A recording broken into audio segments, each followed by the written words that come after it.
All of the sinful pleasures, vanities of this world will never satisfy you, bro. I want you to understand that.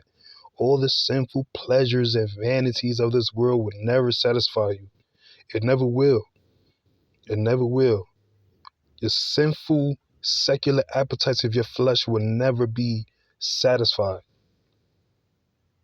It's an endless chase that leaves you feeling empty after your long pursuit of it. You see these musicians, athletes, actors, people of prominence and of high notoriety to say the same thing. Most of them, they smart. You feel me? They're like, whoa. You feel me? I'm chasing all these things and it doesn't even matter. Kai Cenat is living it right now. It's like he reached the end of fame. He's one of the biggest streamers in the world. And it's like he reached the end of fame. All of this pursuit is for what? There's always going to be another dollar to chase. There's always going to be more women you pursue and sleep with. There's always going to be more accolades to rank up, to rack up, to show the world, look how great I am. And for what? I'm not saying that you can't be a go-getter, be a winner, and be motivated. You feel me? I'm not saying that. That's okay. But when you prioritize this endless pursuit of vanity and you prioritize uh, uh, uh, uh, to get all of the pleasures and appetites of this world and you put that above God, you will never be fulfilled. Will Smith said it best, and I don't agree with Will Smith and everything, but right here, he said it. He said, just like there's a rock bottom, he said, there's a cliff top, and I reached it. And the same way there's nothing at that rock bottom, he said, there is nothing at that cliff top. You feel just as empty as being in that rock bottom. Yes, Will Smith said that. You feel me? And I don't agree with everything he's done in his career and stuff like that, but I do agree with that. He tells you firsthand. And guess what? Let me shed some light on you, right?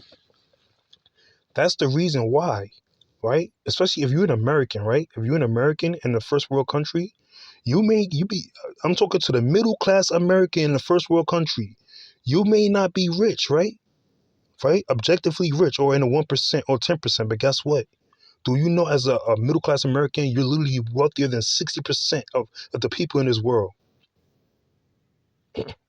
You're wealthier than 60% of the people who have ever lived in this world. You live in a first world country with running water, shelter, you got heaters, you have a bathroom. You don't have to go to a community lake to use the bathroom. You're not you're walking barefoot outside. You have convenience. You have corner stores, discount stores all around. So although to you and the people in your peers in your community, you may see yourself not doing well or whatever like that, or you're kind of well off, you are rich compared to the African in these undeveloped countries or the South Asian in these underdeveloped countries too. You are. You are. You have to reframe and put things into perspective.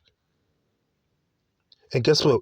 Even though, so you're basically telling yourself, even though you're 6% wealthier than the rest of the world, right?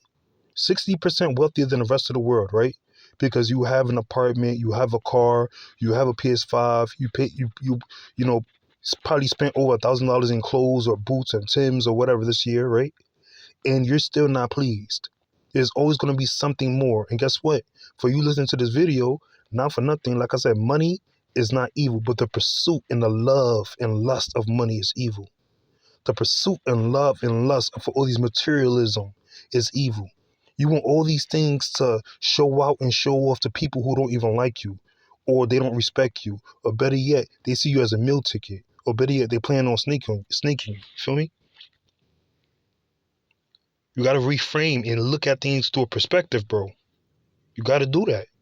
Like I said, there's nothing wrong with having nice stuff. King Solomon was the richest king in the Bible. So obviously wealth is not evil, right? Because God has blessed people with wealth. But the love of wealth, you're putting wealth in money. Money is a God that cannot save you. Once you die, you cannot take your money with you. Once you die, you cannot take your wealth with you. So stop endlessly pursuing the things of this world, so you can have, what you call it, accolades and achievements, and be seen as the cool guy. It's not worth it. And guess what? What's the saddest part? The people who's always pursuing it, 90% of you guys will pursue it until your death. And guess what? You won't even reach a morsel of what you're chasing. I know that because guess what?